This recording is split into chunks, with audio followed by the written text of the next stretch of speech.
नमस्कार मित्रों, बहुत बहुत स्वागत है आप सभी का आपके अपने ऑनलाइन इंस्टीट्यूट निशान ज्ञान के यूट्यूब प्लेटफॉर्म पर।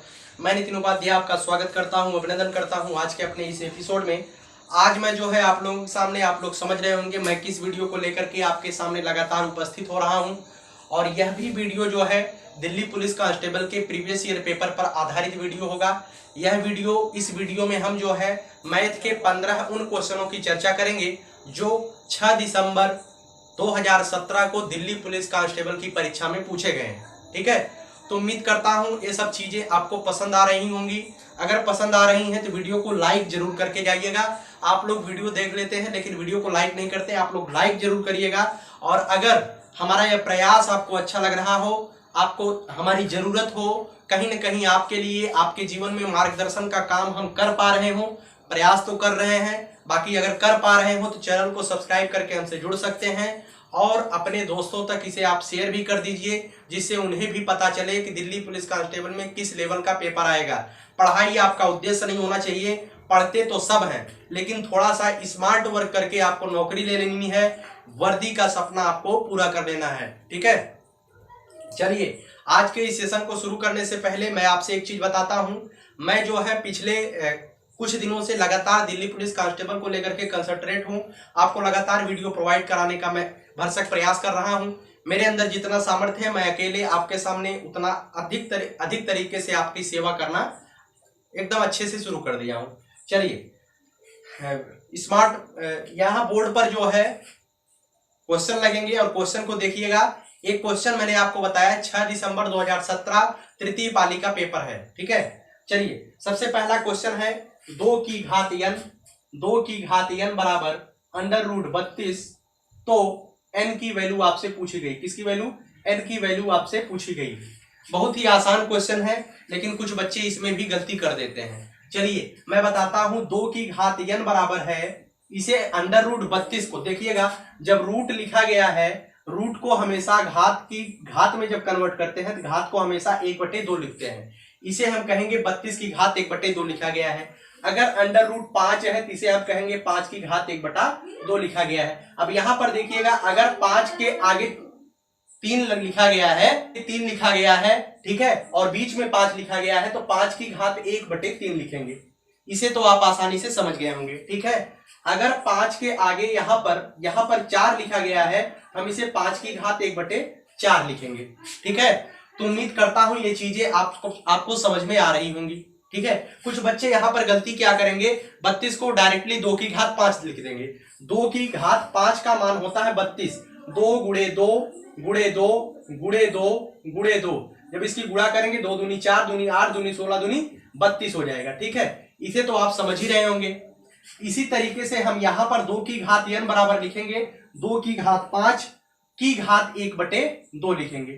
ठीक है, की घात 1/2 लिखेंगे। अब यहां पर देखिए 2 की घात n बराबर हो जाएगा 2 की घात 5 का 1/2 में गुणा हो जाता है। इस तरीके का जब दिया रहे, इस तरीके का सेंटेंस, एक तरीके से मैथ का सेंटेंस हम बोल सकते हैं इसे। इस तरीके की संक्रिया अगर दी रहे, गणित में संक्रिया कहा जाता है, जब इस तरीके का दिया रहे तो x की घात m की पावर n बराबर होता है x की पावर mn। ठीक है, इसे हम बताने की कोई आवश्यकता नहीं है, फार्मूला है, लेकिन यहां पे आप समझिएगा 5 की घात 1/2 लिखा है तो मतलब 5 गुणे 1/2 आप इसे डायरेक्टली कर सकते हैं।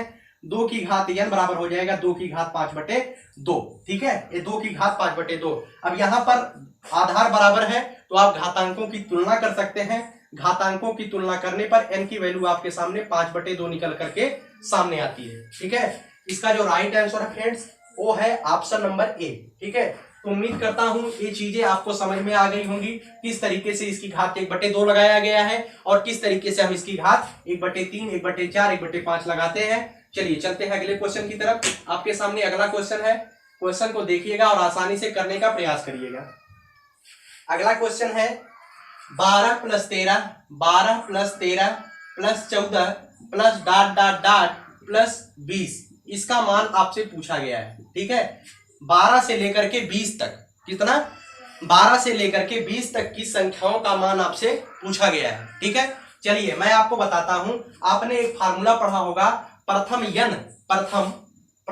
n प्राकृतिक संख्याओं का योगफल, प्रथम n प्राकृतिक संख्याओं का योगफल, इसे तो आप पढ़े ही होंगे, बहुत ही फेमस क्वेश्चन है।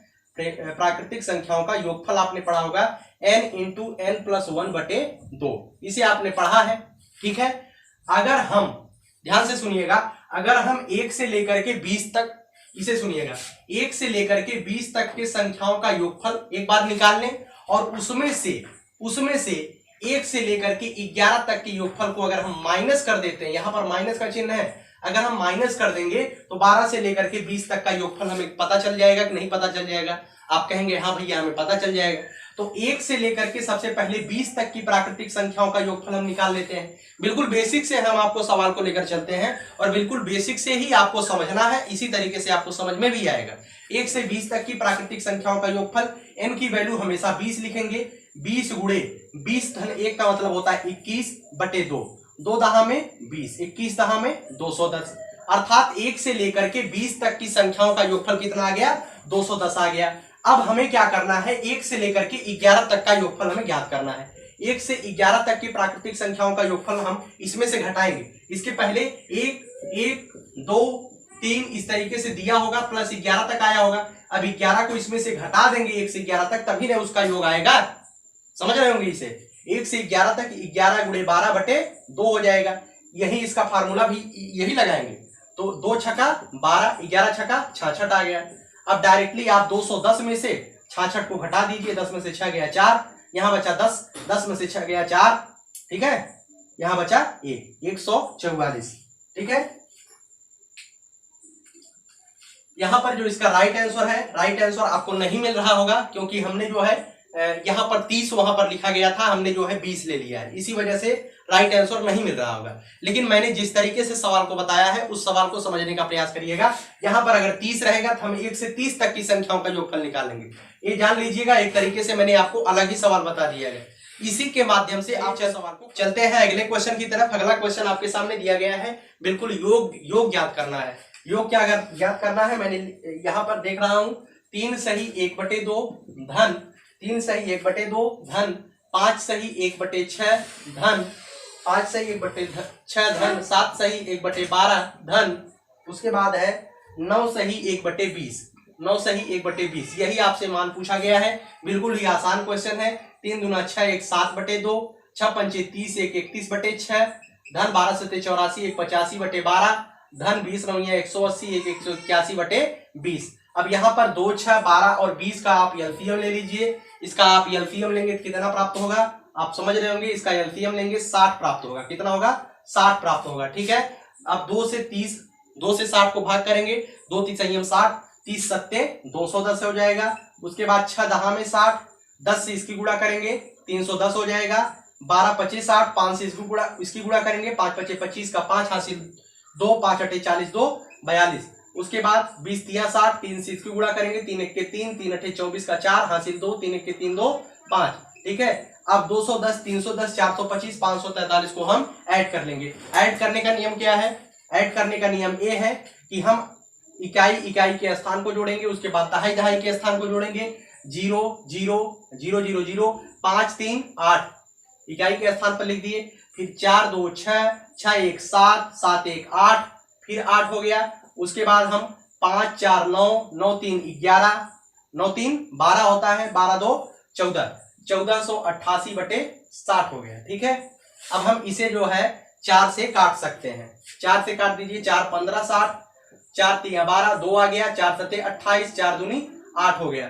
372/15 आया। अब 372/15 उत्तर इसका आ रहा है 372/15। ठीक है, आप इसे जो है 3 से भी काट सकते हैं। 3 5 15, 3 1 3, 3 24, 124/5 कितना आ रहा है? 124/5 आ रहा है। बिल्कुल ये कोई सवाल नहीं है, बिल्कुल आपको देख लीजिए, दिल्ली पुलिस कांस्टेबल में ये सवाल पूछा गया है। बिल्कुल कितनी अच्छी तरीके से आप हल कर ले जाएंगे। इसमें कुछ नहीं पूछा गया है, आप इस सवालों को कक्षा 5 और 6 में पढ़े हुए हैं। ठीक है, इसमें कोई आपको दिक्कत नहीं होगी। 124/5 ऑप्शन नंबर ए सही है। ठीक है, इस सवाल को हमें कराना ही नहीं चाहिए था, छोड़ देना चाहिए था, जिसे आप अपने हाथ से करते। चलिए अगले क्वेश्चन पर चलते हैं। अगला क्वेश्चन है आपके सामने, चौथा क्वेश्चन है। चौथा क्वेश्चन है, एकदम आसानी से इस क्वेश्चन को पढ़िएगा। क्वेश्चन है वह सबसे बड़ी संख्या क्या है जो 24, 36, 60 को पूर्णतः विभाजित कर दे। वह सबसे बड़ी संख्या क्या है जो 24, 36, 60 को पूर्णतः विभाजित कर दे। से पूर्णतः विभाजित हो जाए तो यहाँ पर एलसीएम निकालते हैं, लेकिन को पूर्णतः विभाजित कर दे तो यहाँ पर हम क्या निकालते हैं, एचसीएफ निकालते हैं। 24, 36 और 60 का आपको क्या निकालना है, एलसीएम निकालना है। ठीक है, इसका जो एलसीएम होगा वो क्या होगा, मैं आपको एक तरीके से मैं बताता हूं। ठीक है, इसे देखिएगा, पहले आप 36 में भाग विधि से आपको बता रहा हूं। 36 में आप 24 से भाग दीजिए, 24 एक के 24 हो गया, 36 में से 24 गया, 6 में से 4 गया 2, 3 में से 2 गया 1, 12 दूनी यहाँ पर फिर 24, इस 24 को डायरेक्ट यहाँ पर उतारिए, 12 दूनी 24। जो अंतिम भाजक आ रहा है वही इन दोनों का एचसीएफ हो जाएगा। इन दोनों का एचसीएफ क्या हो जाएगा, 12 हो जाएगा। अब इस 12 को आप 60 से भाग करेंगे, डायरेक्टली कट जाएगा, 12 पंचे 60 होता है। अर्थात 12 से तीनों संख्याएं डिवाइड हो जा रही हैं और 12 जो है इसका मासा हो जाएगा। ठीक है, तो इसका उत्तर क्या हो जाएगा, 12। 12 वह बड़ी से बड़ी संख्या है जो 24, 36 और 60 तीनों को विभाजित कर देगा। ठीक है, भाग विधि से मासा इसी तरीके से हम निकालते हैं। उम्मीद करता हूं ये चीज आपको समझ में आ रही होंगी। चलिए चलते हैं अगले क्वेश्चन की तरफ। अगला क्वेश्चन आपके सामने है, स्क्रीन पर देखिएगा क्या है। इसमें भी बिल्कुल बेसिक क्वेश्चन दिया गया है। 0.12 क्या दिया गया है, 0.12 भाग है, उसके बाद है 0.03, उसके बाद है गुणे 0.01। इसका मान आपसे पूछा गया है। ठीक है, बिल्कुल बेसिक सा सवाल है। सबसे पहले आप इस सवालों को करने से पहले आप जानते होंगे, जब इस तरीके की संक्रिया दिया रहे वहां पर भाग जोग है। ठीक है, इसे हम फॉलो करते हैं। इसे इंग्लिश में कहते हैं बोडमास रूल, लेकिन आप लोग हिंदी मीडियम के छात्र हैं, इसे ध्यान रखिएगा। पहले भाग करते हैं, तब गुणा करते हैं, तब जोड़ करते हैं, तब घटाव करते हैं। सबसे पहले इस संक्रिया में हम क्या करेंगे, भाग करेंगे। 0.12 में 0.03 से भाग करेंगे, 0.12 भागे 0.03। ठीक है, इस यहां भी 2 अंक के बाद दशमलव है, यहां भी 2 अंक के बाद दशमलव है, तो दशमलव से दशमलव कैंसिल हो जाएगा। ठीक है, तो यहां पे जब भाग करेंगे 3 चौका 12 आ जाएगा, यहां पर इसका उत्तर 4 आ जाएगा जब भाग करेंगे। फिर उसके बाद आपको गुणा कर देना है 0.01 में। 4 का 1 में जब आप गुणा करेंगे 4 ही आएगा, लेकिन इसमें जो है 2 अंक पे दशमलव लगाना है। 1 अंक ऑलरेडी हमारे पास है। हमेशा देखिएगा दशमलव जो है दाहिनी तरफ से लगाते हैं। ठीक है, तो 4 आ गया, 1 0 और बढ़ा लेंगे दशमलव, फिर सजाने के लिए 1 0 दशमलव के इधर भी लगा सकते हैं। ठीक है, 0.04 इसका राइट आंसर है। ठीक है, ऑप्शन नंबर दूसरा इसका राइट आंसर है। तो उम्मीद करता हूं यह चीज भी आपको समझ में आ गई होंगी। चलिए चलते हैं अगले क्वेश्चन की तरफ। अगला क्वेश्चन क्या है, देखिएगा, बिल्कुल ही बेसिक सवाल ये भी है, बिल्कुल बेसिक। 15 क्वेश्चन बेसिक ही है इसमें, बहुत बिल्कुल सरल पेपर था। यदि किसी संख्या का 60% में 200 जोड़ा जाए तो प्राप्त परिणाम क्या होगा। ठीक है, यही पूछा गया है आपको कि किस संख्या के 60% में 200 जोड़ा जाए तो प्राप्त परिणाम संख्या के बराबर होता है। ध्यान रखिएगा, अगर वह संख्या हम x मानते हैं, ठीक है, अगर वह संख्या x मानते हैं तो x का 60%, x के 60% परसेंट का मतलब क्या होता है, बटे 100 में क्या जोड़ा जाए, इसमें जो है आप 200 जोड़ देंगे तो वह संख्या, यही संख्या प्राप्त हो जाती है, अर्थात x इसे प्राप्त हो जाती है। बस इसे ही आपको क्या कर लेना है, सॉल्व कर लेना है। चलिए हम सॉल्व करते हैं। 0 से 0 कैंसिल हो जाएगा, 2 3 अच्छा हो जाएगा, 2 पंचे 10 हो जाएगा। अब इसे 500 से 200 मत काटिए, क्योंकि यहाँ पर धन है। ये जब भी फॉलो होगा ये हमेशा गुणा में फॉलो होगा। ठीक है, यहाँ पर गुणा है तब हमने ऐसा किया है, धन में ऐसा हम नहीं करेंगे। चलिए 3x हो जाएगा बटे 5 हो जाएगा प्लस 200 हो जाएगा बराबर x हो जाएगा। ठीक है, अब 3x माइनस 5 को उधर लेके चले जाएंगे तो 200, यहां से देखिएगा 200 बराबर हो जाएगा x माइनस 3x बटे 5। ठीक है, अब इसे घटाएंगे तो इतना आ जाएगा 200 बराबर 5x माइनस 3 मतलब 2x बटे 5 हो जाएगा। ठीक है, तो 2x इज इक्वल टू हो जाएगा, इसे जब हम गुणा करेंगे 2 पंचे 10, 1000 हो जाएगा और x की वैल्यू कितना आ जाएगा, 500 आ जाएगा। ठीक है, अर्थात वह संख्या कौन सी हो जाएगी, 500 हो जाएगी। तो उम्मीद करता हूं यह क्वेश्चन भी आपको समझ में आ गया होगा। इसने कहा है किस संख्या का 60% में 200 जोड़ने पर वही संख्या प्राप्त होती है, तो मैंने क्लियरली x माना है वह संख्या। जो जो कहा गया है सवाल में उसे ही करते जाइए। x के 60% में 200 जोड़ दीजिए, बराबर x के रख दीजिए और x की वैल्यू आप निकाल लीजिए, वही उत्तर आ जाएगा। इसका जो राइट आंसर है ऑप्शन नंबर 1 है। ठीक है, तो चलिए अगले क्वेश्चन की तरफ चलते हैं। अगला क्वेश्चन आपके सामने है, स्क्रीन पर होगा, उसे देखिएगा और आसानी से क्वेश्चन को हल करने का प्रयास करिएगा। ये क्वेश्चन क्या है, इस क्वेश्चन को भी मैं बिल्कुल बेसिक से आपको बताऊंगा। अनुपात का क्वेश्चन है।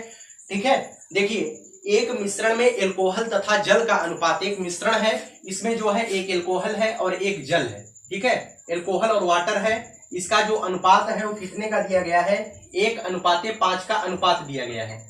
अब इसके बाद सवाल में क्या कहा गया है, सवाल में कहा गया है यदि इसमें जल एल्कोहल से 2 लीटर अधिक है, यदि इसमें जल एल्कोहल से 2 लीटर अधिक है, अगर एल्कोहल x लीटर है तो जल कितना हो जाएगा, x + 2 लीटर हो जाएगा।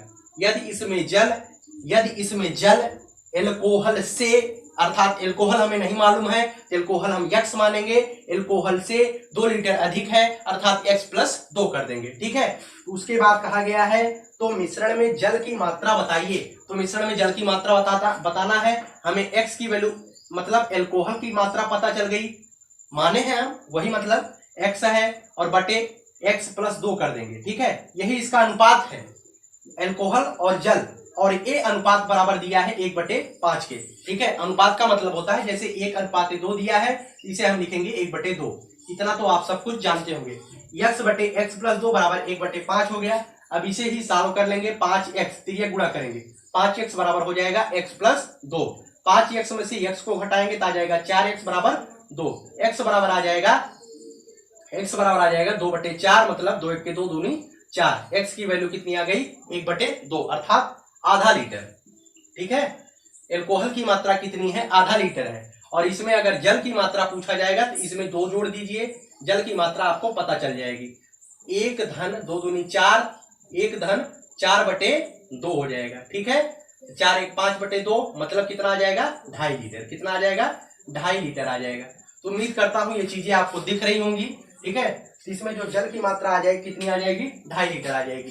तो यह चीज बिल्कुल बेसिक से लगाने का प्रयास करिए। इसने फिर से एक बार मैं सवाल को बताता हूं। इसमें कहा गया है एल्कोहल और जल का अनुपात 1:5 है। चलिए भैया 1:5 है, उससे हमें कोई लेना देना नहीं। उसके बाद सवाल को आगे पढ़िए। सवाल में कहा है कि एल्कोहल की मात्रा, जल की मात्रा एल्कोहल से 2 लीटर अधिक है। जल की मात्रा एल्कोहल से, अर्थात हमें क्या पता है, हमें जल की मात्रा तो पता है कि एल्कोहल से 2 लीटर अधिक है, लेकिन हमें एल्कोहल की मात्रा नहीं पता है, इसलिए हम एल्कोहल को मान लेते हैं। मैं मानता हूं एल्कोहल x है तो जल भैया x + 2 हो जाएगा, एल्कोहल से 2 अधिक हो जाएगा। उसके बाद जब हमें जल और एल्कोहल की मात्रा पता चल गई तो एल्कोहल की मात्रा को ऊपर रख देंगे और जल की मात्रा को नीचे रख देंगे।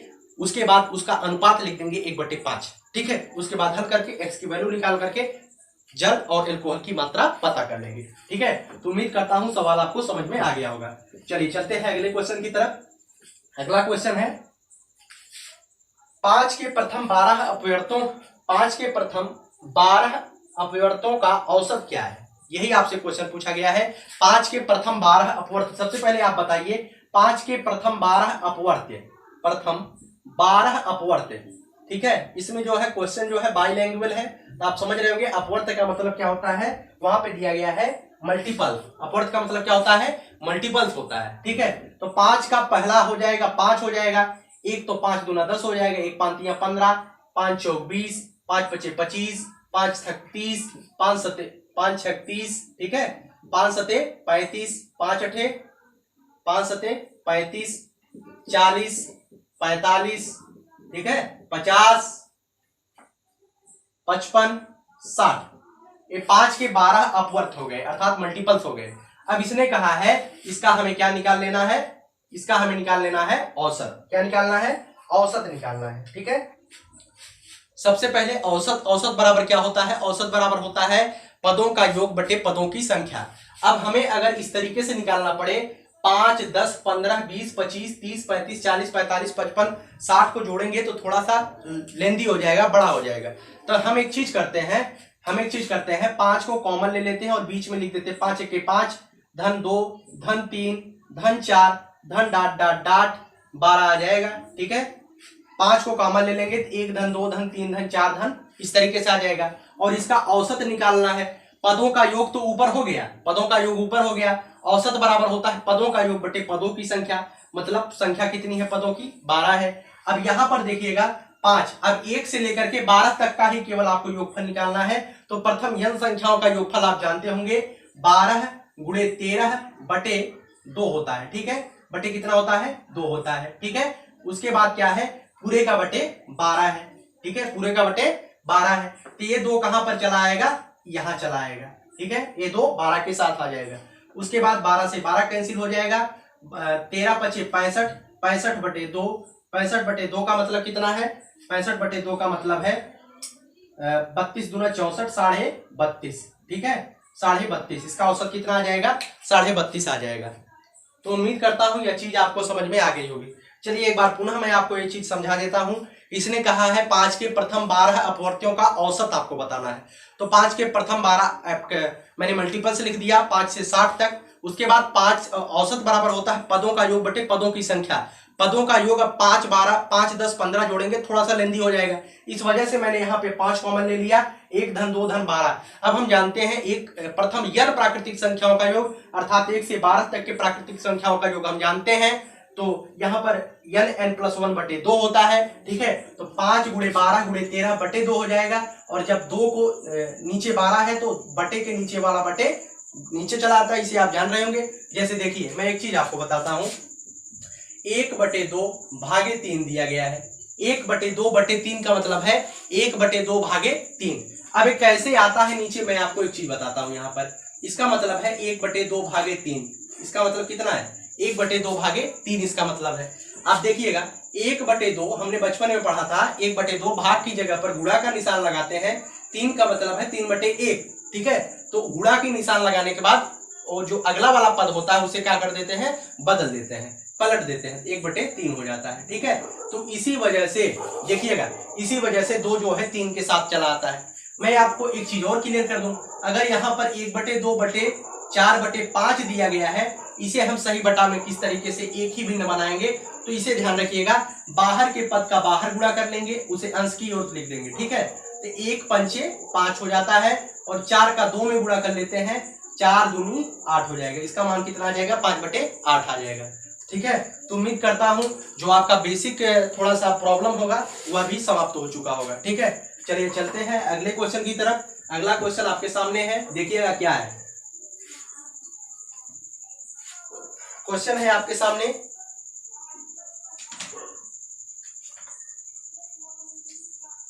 क्वेश्चन है आपके सामने, एक राशि 2 वर्षों में चक्रवृद्धि ब्याज पर 5240 हो जाती है। ठीक है, एक राशि चक्रवृद्धि ब्याज पर 2 वर्षों में कितना हो जाती है, 5240 हो जाती है। मैं बिल्कुल बेसिक से बताने का प्रयास करता हूं। चक्रवृद्धि ब्याज का फार्मूला नहीं होता है, और जो फार्मूला होता है चक्रवृद्धि मिश्रधन का होता है। और इसमें एक चीज बताया गया है 5240 हो जाता है, अर्थात यह जो है चक्रवृद्धि मिश्रधन ही दिया है। चक्रवृद्धि मिश्रधन का फार्मूला होता है A बराबर P ब्रैकेट में 1 प्लस R बटे 100 की घाते टाइम, टाइम मतलब समय। ठीक है, 100 की घात समय होता है। अब यहाँ पर मिश्रधन दिया है 5240, उसके बाद P की वैल्यू भी हमें नहीं पता है, क्योंकि P की वैल्यू नहीं पता है, 1 प्लस R की वैल्यू भी नहीं पता है। ठीक है, और घात टाइम हमें पता है, घात 2। ठीक है, समय की जगह पर 2 लगा देंगे, इसे हम मान लेते हैं समीकरण नंबर फर्स्ट मान लेते हैं। अब दोबारा चलते हैं, एक फैक्ट इसमें और दिया है, 3 वर्षों में कितना हो जाता है, 6288 हो जाता है। तो फिर जो है 6288 होने में उसे मूलधन यही है, 1 धन R बटे 100 यही है, और घात कितना हो जाएगा, 3 हो जाएगा, समीकरण 2 हो जाएगा। अब इन्हीं दोनों समीकरण को हल करके हमें क्या कर लेना है, मान पता कर लेना है। तो चलिए हम इस समीकरण को हल करते हैं, और हल करने के बाद इसका मान पता करते हैं। ठीक है, तो इसमें क्या करेंगे, इस समीकरण को हल करने के लिए समीकरण 2 में समीकरण 1 से भाग देंगे, समीकरण 2 में समीकरण 1 से भाग देंगे। ठीक है, क्योंकि ये बड़ा है, ये छोटा है। तो 6288 भागे 5240। ठीक है, 5240 करेंगे, P से P कैंसिल हो जाएगा, P से P कैंसिल हो जाएगा, बराबर बचेगा इसका घात 3 से इसके घात 2 कैंसिल हो जाएगा, 1 प्लस आर बटे 100 ही बचेगा। कितना बचेगा? 1 प्लस आर बटे 100 बचेगा। ठीक है, तो 1 को अगर इधर लेके चले आएंगे, ध्यान से सुनिएगा, 1 को अगर इधर लेके चले आएंगे तो आर बटे 100 की वैल्यू हो जाएगी 6288 बटे 5240 माइनस 1 हो जाएगा।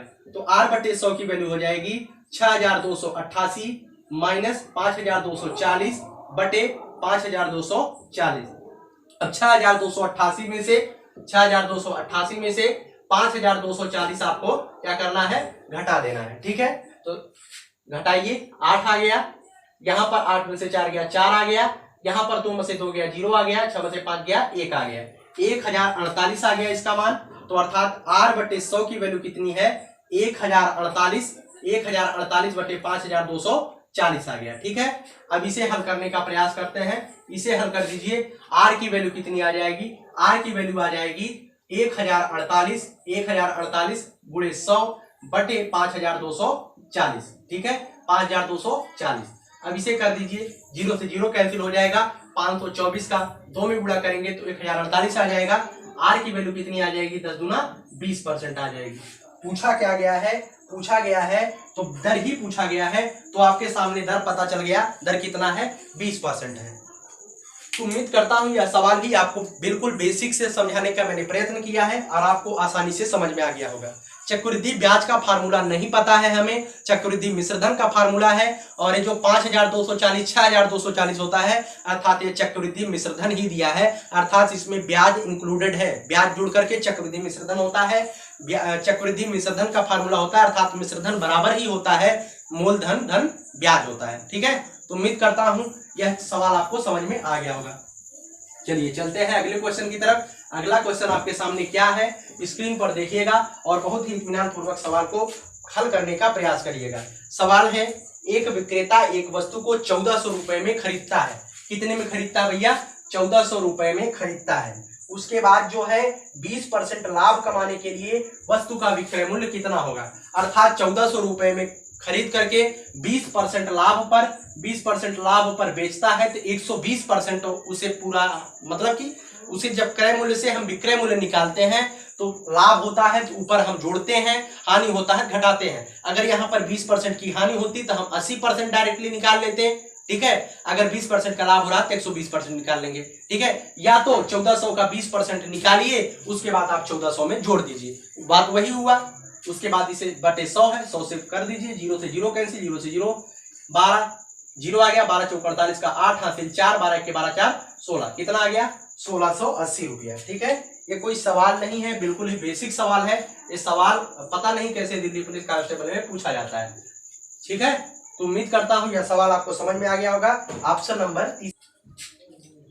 मैंने जो है 12-13 सवाल आपके सामने बताने का प्रयत्न किया है। अगर यह वीडियो आपको अच्छा लगता है, मैं पूरे 15 सवाल को नहीं डिस्कस कर पाया हूं क्योंकि वीडियो थोड़ा सा लंबी हो जाती है, एडिटिंग नहीं होती है।